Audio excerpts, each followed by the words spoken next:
Hi friends, टीचमेट में आप सभी का स्वागत है। क्योंकि आप सभी टीचर्स हैं तो आज आपके लिए बहुत इंपॉर्टेंट वीडियो है। क्योंकि इस वीडियो में हम जानेंगे कि जो प्रशिक्षण कार्यक्रम में हम लोग भाग लेते हैं उसका प्रतिवेदन कैसे लिखते हैं। हर प्रशिक्षण में हर पाली का यानी कि प्रथम पाली और द्वितीय पाली का रिपोर्ट जमा करना होता है, जिसे हम लोग हिंदी में प्रतिवेदन बोलते हैं। तो चलिए हम लोग जानते हैं कि प्रतिवेदन को कैसे लिखिए, प्रतिवेदन का फॉर्मेट क्या होता है और किस तरीके से आप अपना प्रतिवेदन को बहुत शानदार बना सकते हैं, ताकि ट्रेनिंग में लगे कि आपका प्रतिवेदन सबसे अलग और सबसे अच्छा है। प्रतिवेदन के लिए सबसे इम्पोर्टेंट होता है उसका कवर पेज, यानी कि आपको ये ध्यान देना होगा कि आपका जो ट्रेनिंग है वो किस विषय पर आधारित है। जैसे कि अभी हाल ही में self esteem based life skill का प्रशिक्षण चल रहा है, जिसमें कि जेंडर इक्वलिटी को दिखाया गया। आप यहाँ पे देख सकते हैं। आप पहले कवर पेज को थोड़ा सा सजाएं, यानी कि जिस विषय से संबंधित है वैसा कुछ चित्र या फिर डायग्राम बना के उसको दिखाने का प्रयास करें। जैसे कि आप यहाँ पे देख सकते हैं, डेट दे दें और जो लोगो है या फिर कोई आप ग्राफ बना के दिखा सकते हैं।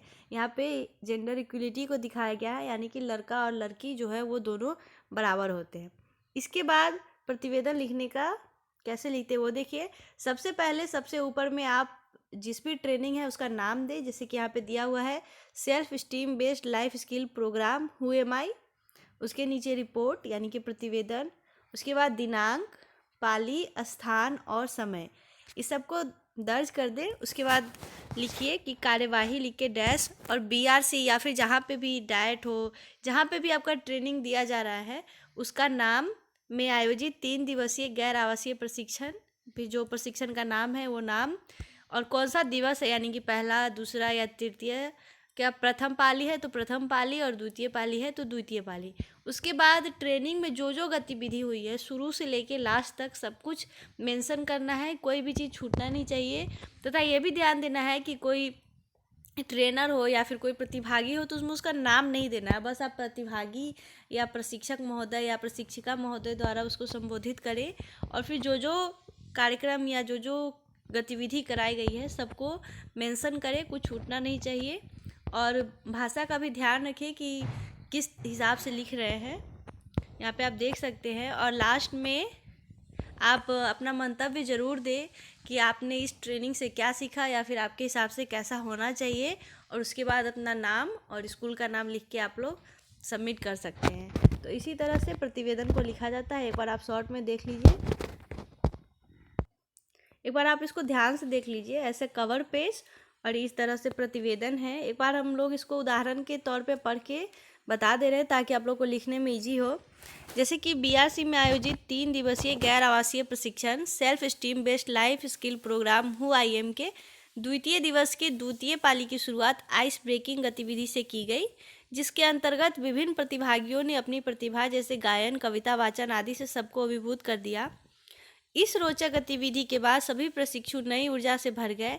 प्रशिक्षिका महोदया द्वारा सभी समूहों को अपने 3 गुणों को बताने के लिए कहा तथा अन्य समूहों के साथ इस पर चर्चा की गई। इस गंभीर चर्चा के बाद माहौल को सहज बनाने के लिए एक प्रतिभागी ने चुटकुला सुनाया तथा उनकी इस कार्य को आगे बढ़ाने का कार्य हमारी प्रशिक्षिका महोदया ने एक मधुर गीत द्वारा किया। इस आकर्षक परिवेश में समूह 3 द्वारा चट्टान राक्षस का हाथी की चोरी की रोचक घटना से मंचन किया गया। और इस मनोरंजक तथा ज्ञानवर्धक प्रस्तुति के बाद सभी समूहों को IM यूनिक का अर्थ समझाने को कहा गया, जिसका सभी समूहों तथा प्रतिभागियों द्वारा विभिन्न अर्थ बताया गया। और बच्चों में यूनिकनेस ढूंढने के सही तरीके, इसके फायदे और नुकसान पर भी चर्चा की गई। और अंत में बिहार शिक्षा परियोजना के JE यानी कि अतिथि महोदय द्वारा सम्यक रूप से व्यक्तित्व के विभिन्न पहलुओं तथा शिक्षकों के दायित्व पर प्रकाश डाला। और द्वितीय दिवस के प्रशिक्षण के समाप्ति से पूर्व एक प्रतिभागी द्वारा गीत प्रस्तुत किया गया और प्रशिक्षण की समाप्ति राष्ट्रगान से की गई। और आप अपना मंतव्य इस तरीके से दे सकते हैं कि हम लोग ने इस प्रशिक्षण में जो भी सीखा है उसको अपने स्कूल में इम्प्लीमेंट करें और सभी बच्चों में यूनिकनेस ढूंढने की कोशिश करें तथा सभी बच्चों को अपने आप पे आत्मसम्मान कराना सिखाएं, यानी कि वो जो है जैसे है बेस्ट है। इसी के साथ हमारा आज का सेशन समाप्त होता है। आई होप आप लोगों को समझ में आ गया होगा कि प्रतिवेदन को कैसे लिखते हैं। Thank you so much.